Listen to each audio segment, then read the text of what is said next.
हार की जीत। प्रश्न नंबर 1 વિકલ્પો પહેલામાં સી, બીજામાં બી, ત્રીજામાં એ, ચોથામાં બી, પાંચમામાં ડી, છઠ્ઠામાં બી।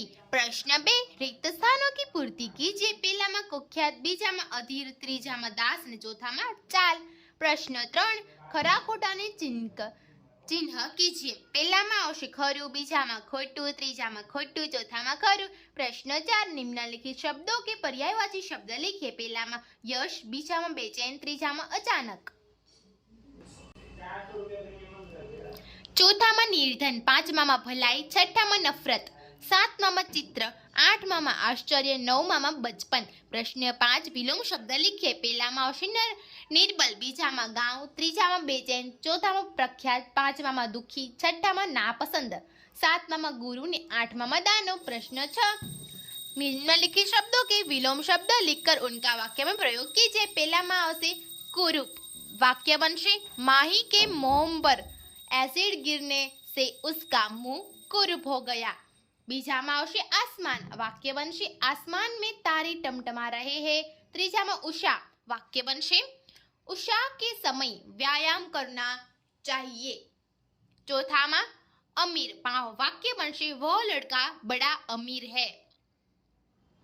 પાંચમામાં अविश्वास, वाक्य बनશે उसने मेरा विश्वास अविश्वास में बदल दिया। प्रश्न 7 दिए गए शब्दों में उचित उपसर्ग जोड़कर नए शब्द बनाइए। પહેલામાં प्रति प्लस दिन ઉમેરવાનું છે એટલે બનશે प्रतिदिन। બીજામાં નીર પ્લસ આધાર ઉમેરવાનું છે એટલે બનશે નિરાધાર। ત્રીજામાં નીર પ્લસ મૂલ ઉમેરવાનું છે એટલે બનશે નિર્મૂલ। ચોથામાં પ્રતિ પ્લસ કુલ ઉમેરવાનું છે એટલે બનશે પ્રતિકૂલ। પાંચમામાં નીર પ્લસ જલ ઉમેરવાનું છે એટલે બનશે નિર્જલ। અને છઠ્ઠામાં નીર પ્લસ દોષ ઉમેરવાનું છે એટલે બનશે निर्दोष। प्रश्न 8 दिए गए प्रत्यय जोड़कर नए शब्द बनाइए। मुख प्लस આપણે ઈક ઉમેરીએ એટલે મૌખિક। બીજામાં મનુષ્ય પ્લસ ત્વ એટલે મનુષ્યત્વ। ત્રીજામાં ભૂત પ્લસ ઈક એટલે ભૌતિક। ચોથામાં મમ પ્લસ ત્વ એટલે મમત્વ। પાંચમામાં સમાજ પ્લસ ઈક એટલે સામાજિક। છઠ્ઠામાં સમ પ્લસ ત્વ એટલે સમત્વ। प्रश्न 9 किसने किससे कहा। પહેલામાં આવશે અપાહિજ ने बाबा भारती से। બીજામાં बाबा भारती ने खड़क सिंह से। प्रश्न 10 निम्नलिखित मुहावरे के अर्थ देकर वाक्य में प्रयोग कीजिए। પહેલામાં આવશે अति प्रसन्न होना। बीज वाक्य बनશે पुत्र की सफलता की खबर सुनकर उसके पिता फुला न समाए। बीजाમાં આવશે लज्जित होना। वाक्य बनશે हमें कभी ऐसा कोई काम नहीं करना चाहिए जिससे हमें आंख नीची करनी पड़े। ત્રીજામાં ईर्ष्या होना। वाक्य बनશે उसकी सुंदरता देखकर सबके हृदय में सांप लौटने लगे। चौथाમાં बहुत रोना। वाक्य बनશે युवान पुत्र की मृत्यु पर उसकी माता फुट फुट कर रोई। पांचवाમાં अत्यधिक मानसिक परिश्रम करना। वाक्य बनશે गणित के प्रश्नों को हल करने के लिए सिर मारना पड़ता है। छठ्ठाમાં विमुख होना। वाक्य बनશે हमें सच्चाई से कभी भी मुंह नहीं मोड़ना चाहिए। सातवाમાં देखना। वाक्य बनશે सुल्तान जैसा घोड़ा खड़क सिंह की आंखों से के सामने से गुजरा नहीं था। आठवां मोहित होना। वाक्य बनશે लोग माइकल जैक्सन के नृत्य पर लट्टू हो जाते हैं। प्रश्न 11 निम्नलिखित वाक्यों में विशेषण पहचान कर उनका अन्य वाक्यों में प्रयोग कीजिए। પહેલામાં વિશેષણ છે સુંદર। બીજામાં વાક્ય બનશે કૃષ્ણ की मूर्ति सुंदर है। બીજામાં વિશેષણ છે ठंडे। वाक्य बनશે नदियों का जल ठंडा होता है। ત્રીજામાં विशेषण प्रसिद्ध। वाक्य नरेंद्र मोदी प्रसिद्ध नेता है। चौथाમાં विशेषण प्यारे। वाक्य मुझे मेरे पापा बहुत प्यारे लगते हैं। प्रश्न 12 एक दो वाक्य में उत्तर लिखिए। પહેલામાં આવશે जवाब डाकू खड़क सिंह ने बाबा भारती से कहा था कि वह उनके प्रिय घोड़े को उनके पास नहीं रहने देंगे। खड़क सिंह की इस बात से बाबा भारती डर गए थे। બીજામાં આવશે खड़क सिंह अपने इलाके का कुख्यात डाकू था। ત્રીજામાં बाबा भारती का हृदय खड़क सिंह के मुंह से अपने घोड़े की सुल्तान की प्रशंसा सुनने के लिए अधीर हो उठा। चौथाમાં बाबा भारती को रात में नींद नहीं आती थी क्योंकि उन्हें डर था कि डाकू खड़क से उनके घोड़े को चुरा के न ले जाए। पांचवाમાં बाबा भारती के आश्चर्य का ठिकाना रहा क्योंकि जिस अपाहिज को उन्होंने घोड़े पर बिठाया था वह डाकू खड़कसी था। छठा मावशी, सुल्तान पर सवार खड़कसी ने बाबा भारती से कहा कि अब यह घोड़ा ने मैं आपको न दूंगा। सातवां माँ, खड़कसी बाबा भारती के घोड़े सुल्तान को देखने के लिए बाबा भारतीय के पास आया। प्रश्न 13, 2-3 वाक्यों में उत्तर लिखिए। पहला मावशी, डाकू खड़कसी घोड़े को देखने आया था। उसे बाबा भारती से घोड़े की चाल देखने की इच्छा व्यक्त की। बाबा भारती खड़कसी के मुंह से अपने घोड़े की प्रशंसा सुनना चाहते थे, इसीलिए घोड़े को खोलकर बाहर लाए। विजय मावशी, खड़कसी ने बाबा भारती को जो चेतावनी दी थी उसे कई महीनों बीत जाने के बाद भी खड़कसी घोड़े को लेने नहीं आया, इसलिए बाबा भारती असावधान हो गए। त्रीजा माँ, घोड़े को अस्तबल में देखकर बाबा भारती दौड़े और घोड़े को गले से लगाकर लोने लगे। बाबा भारती बार बार घोड़े की पीठ पर हाथ फेरने लगे और मुंह पे थपकियां देने लगे। चौथा मावशी, मनुष्य का यह स्वभाव होता है कि वह अपनी वस्तु की प्रशंसा दूसरों के मुंह से सुनना चाहता है। बाबा भारती में भी यही दुर्बलता थी कि वे लोगों के मुंह से अपने घोड़े की प्रशंसा सुनना चाहते थे। पांचवा मावशी, बाबा भारती के घोड़े का नाम सुल्तान था।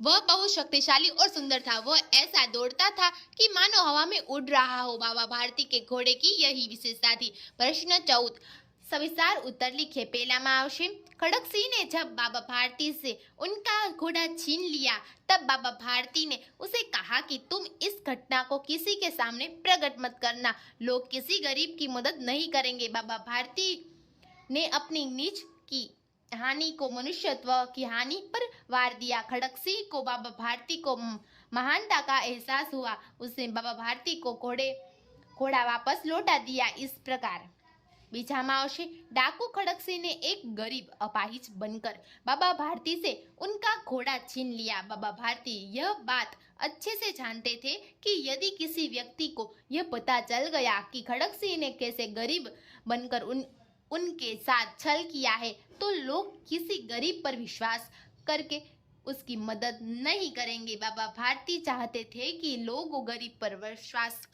करने उनकी मदद करें, इसलिए उन्होंने खड़कसी से ऐसा कहा कि इस घटना को किसी के सामने प्रकट मत करना। त्रीजा मावशी, डाकू खड़कसी एक अपाहिज का रूप लेकर बाबा भारती से उनका घोड़ा छीन कर ले गया था।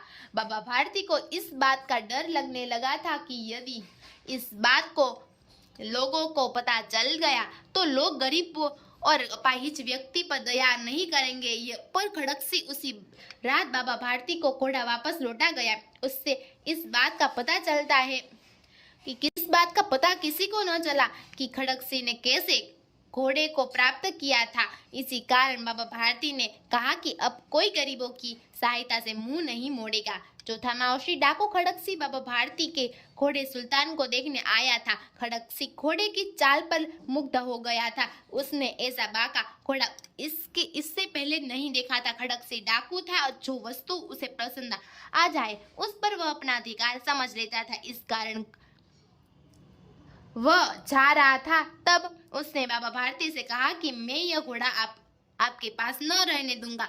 खड़कसी बहुत बलवान थे, इसीलिए बाबा भारती को अब उसका डर लगने लगा।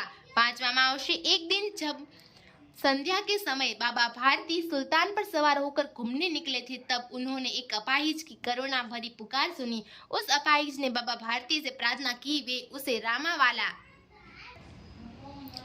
गांव पहुंचा दे।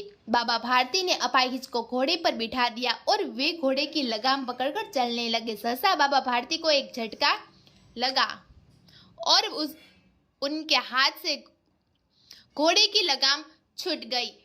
वह अपाहिज घोड़े को दौड़ाकर ले जा रहा था। वह अपाहिज और कोई नहीं डाकू खड़कसी था। इस प्रकार एक अपाहिज बनकर बाबा खड़कसी ने सुल्तान को प्राप्त किया। छठा मावशी, बाबा भारती गांव के बाहर एक छोटे से मंदिर में रहते थे और भगवान का भजन करते थे। बाबा भारती ने एक घोड़े को पाल रखा था जिसे वह सुल्तान कहकर बुलाते थे। भगवान के भजन से जो समय बचता वह बाबा भारती सुल्तान को समर्पित कर देते थे।